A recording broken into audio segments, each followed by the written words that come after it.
ఏమండి శ్రీవారు, ఏంటి శ్రీమతి? ఇవాళ ఎలాగూ లంచ్ చేయలేదు మీరు, మరి స్నాక్స్ ఏమైనా చేయమంటారా? ఓకే, పకోడా లాగా ఏదైనా చేస్తావా? ఓకే, ఎలాగూ మార్నింగ్ చేసిన ఇడ్లీ పిండి కాస్త ఉద్దివడ పిండి మిగిలింది, రెండు కలిపి పునుగుల్లాగా వేసి ఇచ్చేస్తానండి. ఓకే.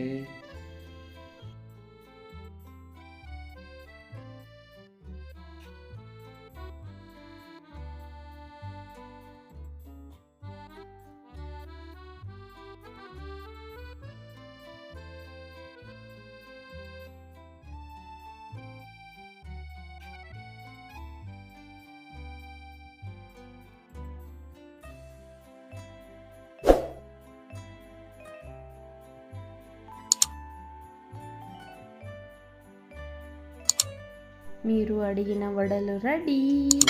చూడటానికే చాలా బాగున్నాయి. ఏదైనా ఆయిల్ పడితేనేనబ్బా టేస్ట్. పల్లి చట్నీతో ఇంకా బాగుంటుంది. Subscribe to our channel.